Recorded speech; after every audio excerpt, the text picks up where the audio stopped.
네, 여러분 안녕하세요. 뉴스입니다.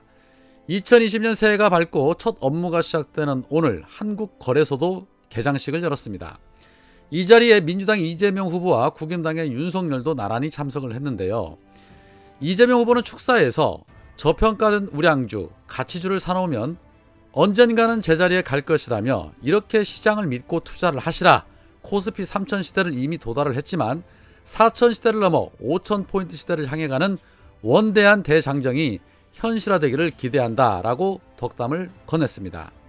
윤석열 역시도 축사를 했는데 원고 없이 축사한 이재명 후보와는 다르게 역시나 윤석열은 안주머니에서 연설문을 꺼내 열심히 읽기 시작했습니다. 행사가 끝난 이후에 이재명 후보는 기자들 앞에서 백브리핑을 하는 반면에 윤석열은 끝나기가 무섭게 말 한마디 안 하고 도망가기 바빴습니다. 그리고 바로 이런 소식이 들려왔습니다. 공개 일정을 전면 취소하고 선대위 개편 작업에 들어간다라는 소식이었습니다. 본부장 의혹이 끝도 없이 드러나자 지지율이 대폭락했고 대부분의 여론조사에서 이재명 후보와의 격차가 날이 갈수록 벌어지자 이대로는 안 되겠다 싶었는지 전면 쇄신 작업을 하겠다는 것입니다. 앞서 김종인이 선대위를 전면 개편하겠다라고 밝힌 뒤에 나온 입장입니다. 오늘 김종인은 우리는 윤석열을 꼭 당선시켜야 한다면서 국힘당 선대위가 반드시 윤석열을 당선시키기 위해 모든 역량을 경주해야 한다라며 조금이라도 일반 국민에게 빈축을 사는 발언들이 나오지 않도록 유의해달라라고 말하면서 대대적인 선대위 개편을 시사했습니다. 글쎄요, 선대위를 어떻게 개편할지는 지켜봐야겠지만 후보 자체가 감이 안 되는데 백날 첫날 선대위 개편한다고 해서 분위기가 반전될 것이라고 생각하시면 착각이지요. 작금의 상황에서 뭐라도 하기는 해야 하니까 일단 후보의 외부 활동을 전면 중단시키고 또 한 번의 생쇼를 벌여서 이목을 끌어보겠다는 포석인 것 같은데 제 아무리 발버둥 친다 한들 특별히 변하는 것은 없을 것입니다.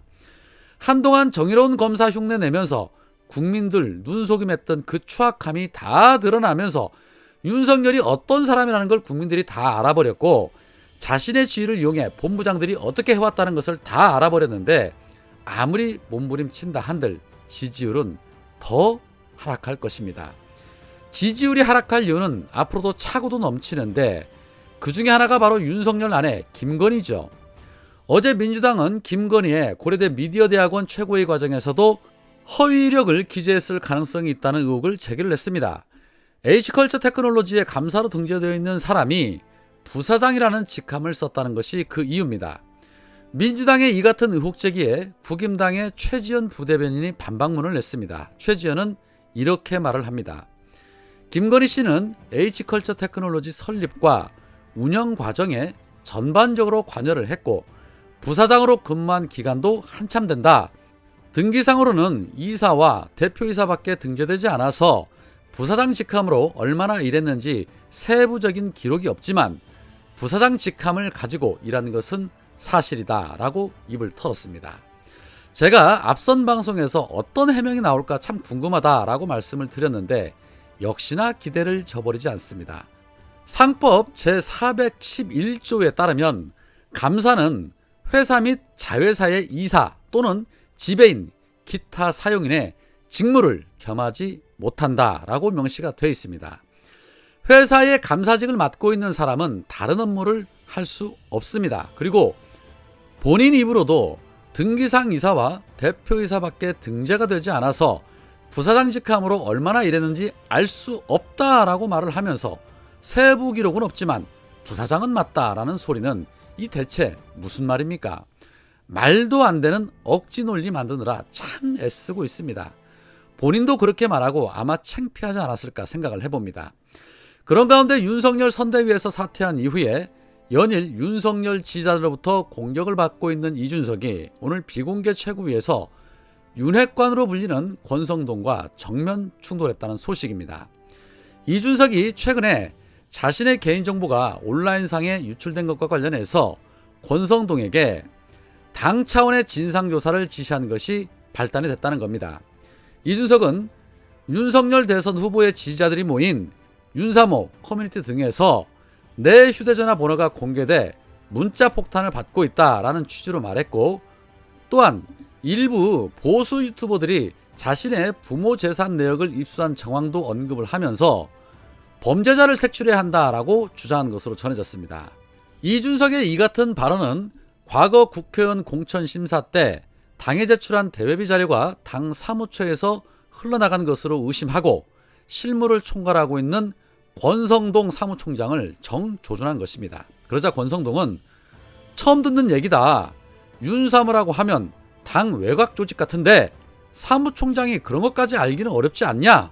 제가 그걸 어떻게 아느냐라고 반발을 하다가 결국에는 확인해 보겠다라고 한 발 물러섰다고 합니다. 회의가 끝난 이후 한 참석자는 이준석과 권성동이 부딪혀서 일순간에 분위기가 얼어붙었다라고 말하면서 원팀 협력을 위해서는 시간이 더 필요할 것 같다라고 우려를 표했다고 합니다. 자, 우리는 지금 잘 되는 집안과 안 되는 집구석의 전형을 보고 있습니다. 자세한 내막까지는 전해지지 않았지만 권성동과 이준석이 정면 충돌을 했다라면 대충 어떤 분위기였을지 상상이 갑니다. 김진욱 공수처장을 향해서도 이봐 라며 반말 찍찍하던 네가지 없는 권성동의 말투가 상상이 됩니다. 나이 어린 당대표라고 여기저기서 연일 무시당하는 이준석, 참 안타깝습니다. 그런 가운데 새시대 준비위원회 수석 부위원장으로 윤석열 선대위에 합류해서 말도 많고 탈도 많았던 신지혜가 오늘 선대위에서 자진 사퇴를 했습니다. 신지혜는 사퇴 입장문에서 윤석열의 지지도 하락이 모두 자신 때문에 폭락했다고 하는데 정말이냐라고 반문하면서 이준석을 겨냥해서는 그동안 무엇을 했느냐, 당원들과 국민이 뽑은 윤석열 후보에게 선거운동 하지 말고 가만히 있으라고 말한 사람이 정말 당대표 맞느냐라며 정권 교체를 위한 조직 쇄신에 본인이 앞장서겠다라는 말을 했습니다. 겉으로는 자진 사퇴라고 말하지만 떠밀린 것처럼 코스프레를 하고 있습니다. 역시나 안 되는 집구석의 전형을 보고 있습니다. 윤석열 지지율 떨어지니까 바로 사퇴하면서 말은 또 그럴싸하게 합니다. 여기저기서 전부 남 탓만 하고 있는데 그 집안은 원래 그런 집안이었습니다. 김종인이 어떤 식으로 선대위 개편을 할지는 지켜봐야겠지만 후보는 안 보이고 선대위원장이 총괄하는 이런 선거는 참 보다 처음 봅니다. 남자 박근혜라고 비판받는 윤석열 모시고 어떻게 변화하게 될지 한번 지켜보겠습니다. 제발 후보 교체한다는 소리만 안 나오면 됩니다. 오늘은 여기까지입니다. 고맙습니다.